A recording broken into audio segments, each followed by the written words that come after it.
Peng, kamu berjalan di tengah kebun rumbia saat malam hari. Angin berdesir seperti suara orang berbisik. Lalu tiba-tiba terdengar tangisan bayi dari balik gelapnya batang-batang tinggi. Padahal bayi itu sudah lama dikubur. Ini bukan sekadar cerita tentang cinta yang gagal. Ini tentang pengkhianatan, pembunuhan yang ditutup rapat, dan arwah seorang gadis yang menolak pergi. Di perkebunan rumbia itu, dosa tidak pernah benar-benar terkubur. Demi tutupi aib, mereka bunuh bayi ini. Di sebuah desa yang jauh dari keramaian kota, berdiri perkebunan rumbia yang luasnya seperti tak ada ujungnya. Kalau dilihat dari kejauhan, hamparan batang rumbia itu seperti tembok hijau yang rapat dan tinggi. Daun-daunnya lebar, saling bertumpuk, membuat cahaya matahari sulit menembus sampai ke tanah. Siang hari saja sudah terasa teduh dan sedikit pengap.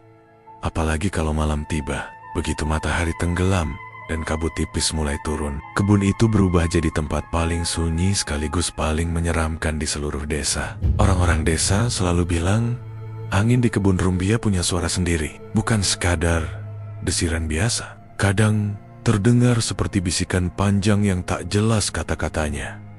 Kadang seperti orang menangis tertahan. Ada juga yang bersumpah pernah mendengar suara langkah kaki mengikuti dari balik batang-batang rambia. Padahal saat menoleh, tak ada siapapun di sana. Karena itulah, jarang ada warga yang berani melintas di tengah kebun itu setelah maghrib. Perkebunan itu milik Bu Wiwin, seorang janda kaya raya yang dihormati sekaligus ditakuti. Rumahnya berdiri di tepi kebun, besar dan kokoh, dengan pagar tinggi mengelilingi halaman. Sejak suaminya meninggal mendadak beberapa tahun lalu, Bu Wiwin mengurus semuanya sendiri. Dari urusan panen, pekerja, sampai penjualan hasil rumbia ke kota.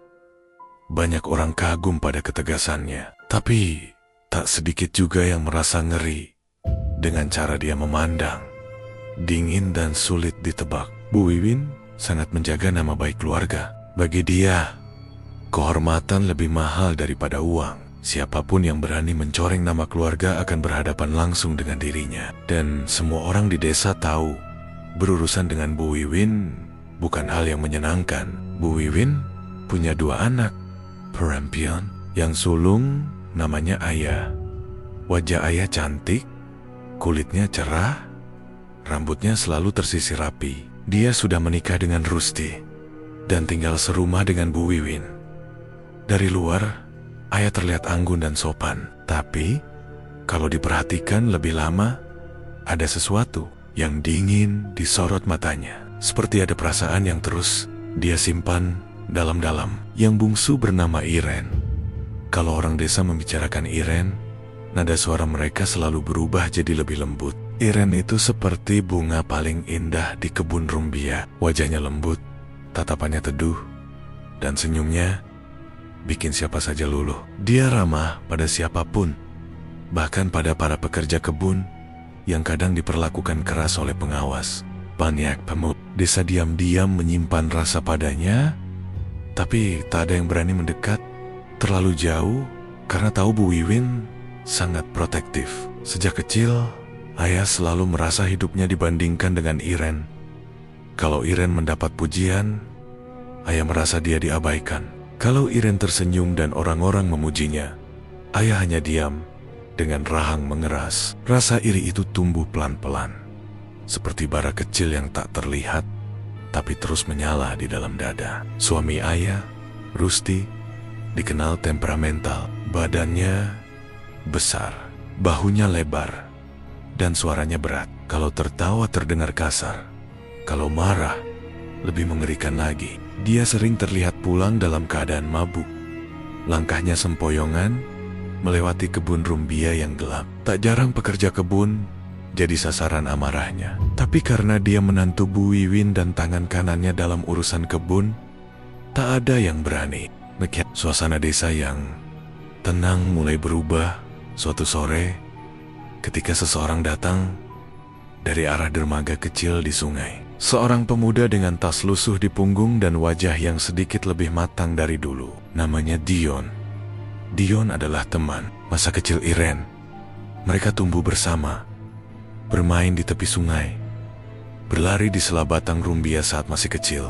Namun, beberapa tahun lalu, Dion ikut merantau bersama ibunya, Bulana, ke kota kecil di seberang sungai demi mencari penghidupan yang lebih baik. Sejak itu, kabar Dion jarang terdengar. Pertemuan kembali mereka seperti menghidupkan kembali sesuatu yang lama terpendam. Saat pertama kali Dion berdiri di halaman rumah Bu Wiwin dan memanggil nama Irene dengan suara ragu. Irene yang keluar dari pintu langsung terdiam. Mata mereka bertemu dan senyum yang muncul di wajah Irene bukan sekadar senyum biasa. Itu senyum yang penuh kenangan. Sejak hari itu, Dion sering datang menjelang sore. Dia tidak berani masuk ke dalam rumah.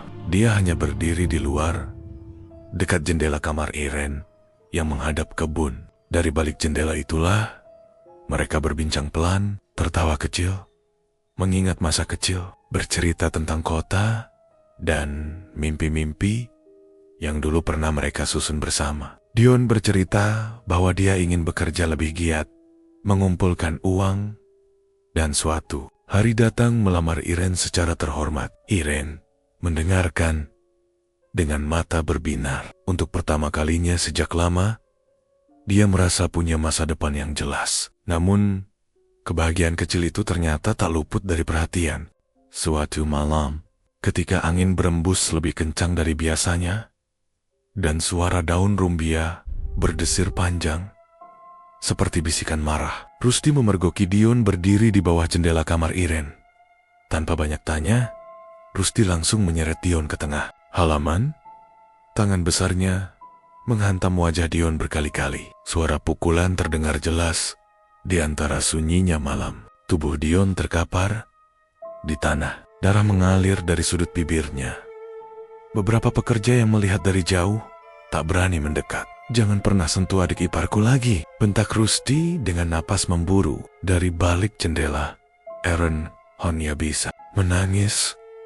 Tangannya gemetar memegang tirai. Dia ingin berteriak, tapi suaranya seperti tercekat di tenggorokan. Keesokan harinya, Dion pergi ke kota. Wajahnya masih lebam, tapi tekadnya tak berubah. Sebelum benar-benar pergi, dia sempat menemui Irene di tepi kebun, di tempat yang tak terlihat dari rumah. "Aku akan kembali," bisiknya pelan. "Aku kerja, kumpulkan uang. Aku datang untuk melamarmu secara terhormat." Irene mengangguk sambil menahan tangis. Dia memegang janji itu seperti memegang harapan hidupnya sendiri. Namun tak ada yang tahu, kepergian Dion justru membuka pintu mimpi buruk yang jauh lebih gelap. Karena sejak hari itu, suasana di rumah Bu Wiwin berubah. Tatapan Rusdi pada Irene tak lagi sekadar marah. Ada sesuatu yang lain di sana.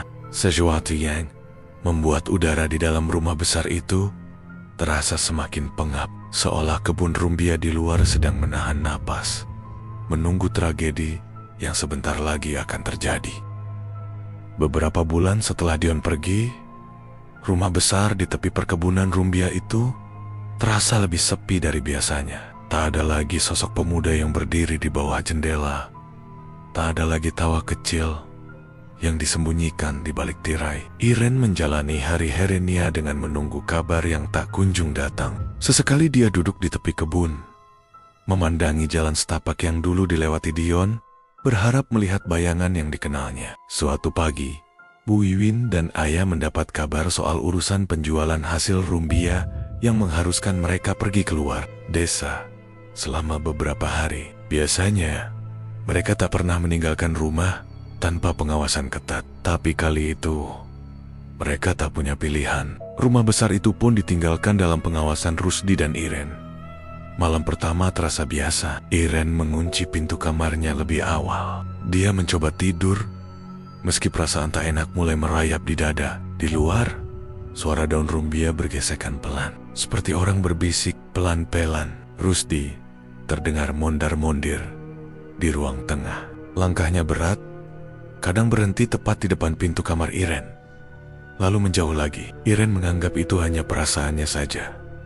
Malam kedua mulai terasa aneh. Saat Iren keluar dari dapur membawa segelas air, Rusdi tiba-tiba sudah berdiri sangat dekat di belakangnya. Jarak mereka hanya beberapa inci. Bau alkohol dari napas Rusdi menusuk hidung. Tatapannya tak lagi seperti tatapan kakak ipar. Ada sesuatu yang membuat Iren merinding. "Kamu kelihatan makin cantik sekarang," ucap Rusdi pelan. Suaranya berat dan aneh. Iren langsung menjauh. Dia masuk ke kamar dan mengunci pintu. Malam itu, dia sulit tidur. Setiap ada suara kayu berderit, jantungnya berdetak lebih cepat. Dan pada malam ketiga, semuanya hancur. Hujan turun deras sejak sore. Petir menyambar di kejauhan, menerangi kebun rumbia sesaat sebelum kembali gelap gulita. Angin membuat daun-daun rumbia berdesir keras seperti ribuan suara berbisik bersamaan. Rumah besar itu terasa terisolasi dari dunia luar. Terlalu jauh dari tetangga. Terlalu sunyi untuk meminta pertolongan. Iren sudah berada di dalam kamar saat dia mendengar langkah kaki berhenti di depan pintu. Kunci pintu bergetar. Tiba-tiba terdengar suara kayu didobrak. Dalam hitungan detik, Rusdi sudah berdiri di ambang pintu dengan wajah gelap dan mata liar. Jangan masuk," kata Iren dengan suara gemetar. Rusdi melangkah masuk tanpa izin. Iren mencoba melawan. Dia mendorong, menjerit, menangis, memohon. Tapi tenaga Rusdi jauh lebih kuat. Hujan di luar semakin deras, seolah menenggelamkan semua suara yang keluar dari kamar itu. Rumah itu terlalu sunyi, terlalu jauh dari siapapun yang bisa mendengar. Malam itu, harga diri Iren direnggut. Paksa, tangisnya pecah di antara suara hujan dan desiran daun rumbia. Dan bukan hanya sekali, 2 kali. Setelah semuanya selesai, Rusdi berdiri sambil merapikan pakaiannya. Dia menatap Iren yang terisak di sudut tempat tidur. "Kalau kamu cerita," ancamnya pelan tapi tegas, "aku bilang ke semua orang, kamu yang menggoda. Siapa yang bakal percaya sama kamu? Aku suami ayah." Pintu kamar ditutup keras. Iren hanya bisa memeluk dirinya sendiri. Tubuhnya gemetar. Malam itu terasa sangat panjang, seolah tak akan pernah berakhir. Beberapa minggu kemudian, Iren mulai merasa tubuhnya berbeda. Dia sering mual di pagi hari. Kepalanya pusing, perutnya terasa aneh. Saat dia menyadari haidnya tak kunjung datang, rasa takut yang lebih besar dari sebelumnya menyerang. Waktu berjalan, dan perutnya mulai mengeras. Dia hamil. Kebenaran itu tak bisa lagi disembunyikan. Saat Bu Wiwin dan ayah pulang, wajah ayah memucat melihat perubahan tubuh adiknya. "Apa ini?" tanya ayah dengan suara gemetar. Iren mencoba menjelaskan. Air matanya tak berhenti mengalir. Dia menceritakan semuanya, berharap ibunya akan memeluk dan melindunginya. Tapi yang datang justru tatapan dingin. Ayah langsung menampar Iren. "Kamu memalukan keluarga," teriak ayah. "Pasti kamu masih berhubungan sama Dion." Rusdi berdiri di belakang, pura-pura marah, pura-pura kecewa, seolah dia korban dari semuanya. Bu Wiwin hanya diam, wajahnya seperti batu. Bagi dia, aib adalah musuh terbesar, dan kehamilan Iren di luar nikah adalah aib yang tak bisa diterima. Hari kelahiran itu datang dengan sunyi. Tak ada bidan, tak ada doa. Hanya dinding kamar yang menjadi saksi. Bayi laki-laki lahir dengan tangisan kecil yang lirih. Tangis itu lemah, tapi hidup. Iren memeluknya dengan air mata jatuh tanpa henti. Untuk pertama kalinya, sejak malam kelam itu, dia merasa masih punya alasan untuk bertahan. Namun kebahagiaan itu hanya berlangsung beberapa menit. Ayah masuk ke kamar. Dengan wajah keras, Bu Wiwin berdiri di belakangnya. "Apa yang mau kalian lakukan?" tanya Iren panik. Ayah tak menjawab. Dia mengambil bantal. Iren menjerit, mencoba melindungi bayinya. Tapi Bu Wiwin memegang kedua tangan Iren kuat-kuat agar Takberg. Dalam hitungan detik, Bantal itu menutup wajah bayi kecil yang tak berdosa. Tangisan lirih itu berubah jadi suara tercekik, lalu hilang selamanya.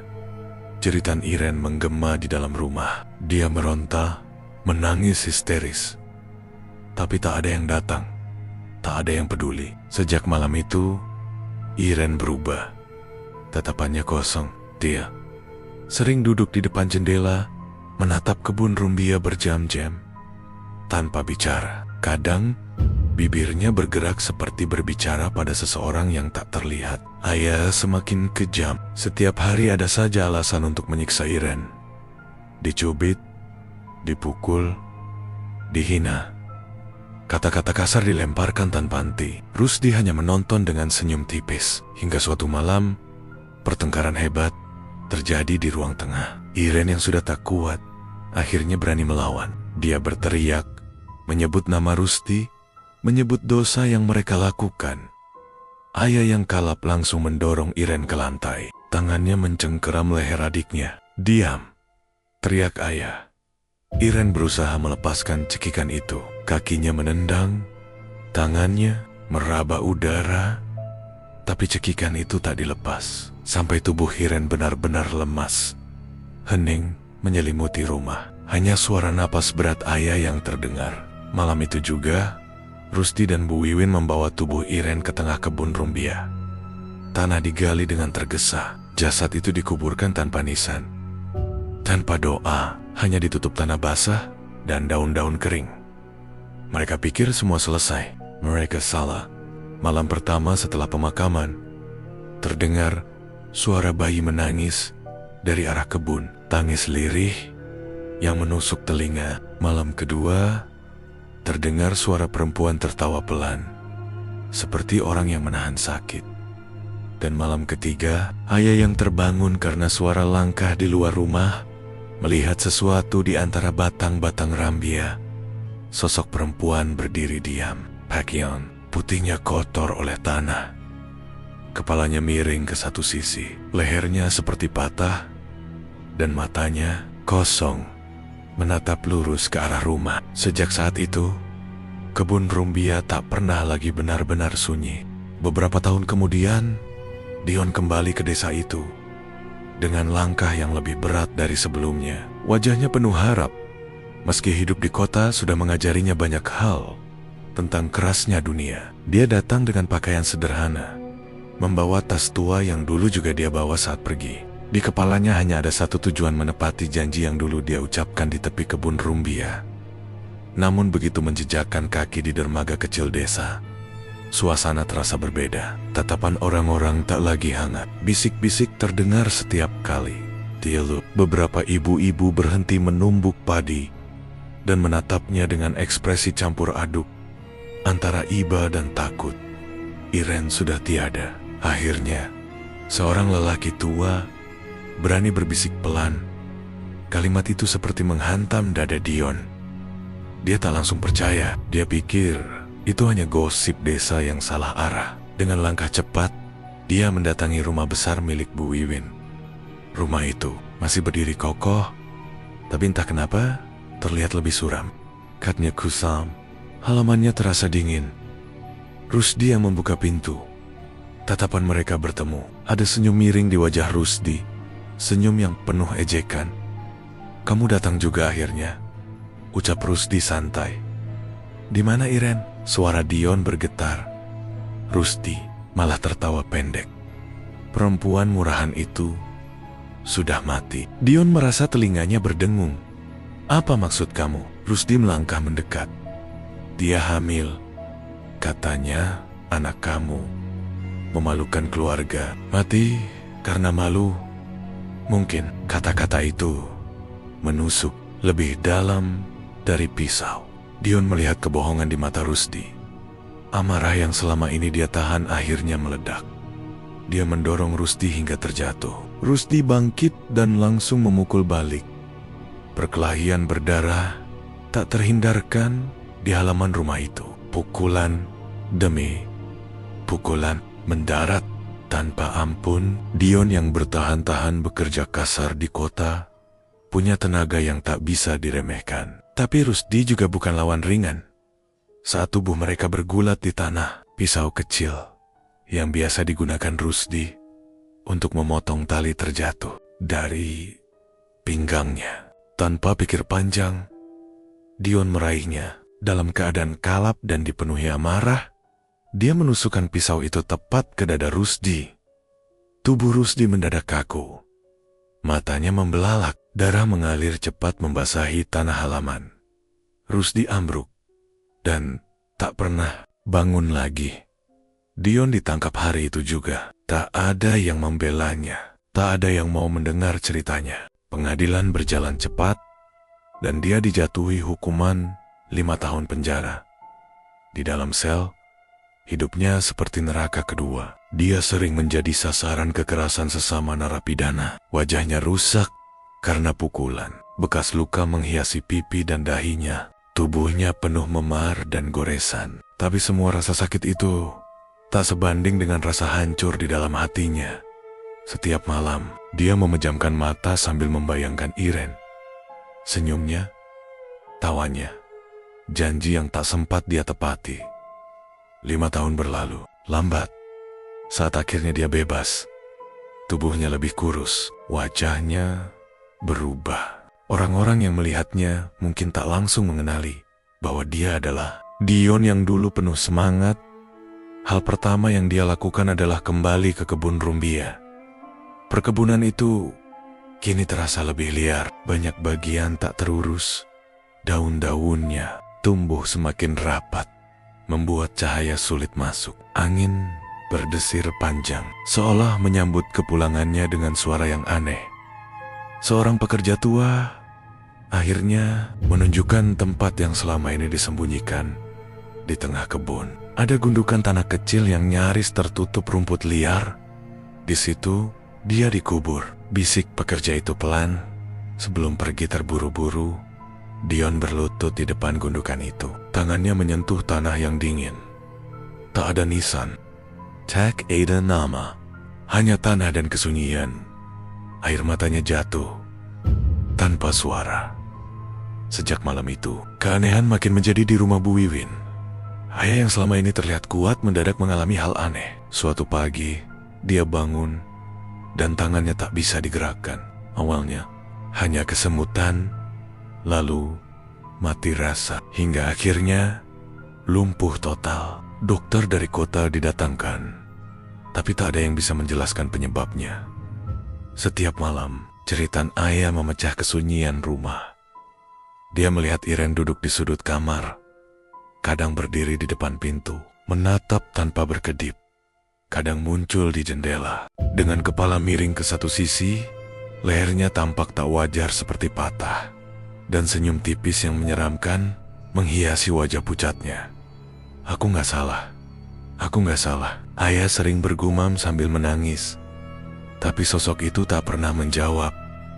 Bu Wiwin perlahan jatuh sakit. Tubuhnya melemah tanpa sebab yang jelas. Dia sering termenung sendirian, memandangi kebun rumbia dari jendela. Wajahnya tak lagi keras seperti dulu. Ada bayangan penyesalan yang tak pernah dia ucapkan. Rumah besar itu perlahan kosong. Para pekerja satu persatu mengundurkan diri. Tak, ada yang tahan dengan suara-suara aneh setiap malam. Orang-orang desa tak lagi berani melewati kebun rumbia saat malam. Mereka sering mendengar dua suara dari dalam gelap. Suara bayi menangis, lirih dan panjang, dan suara perempuan berbisik pelan. Sekali, hampir tak terdengar.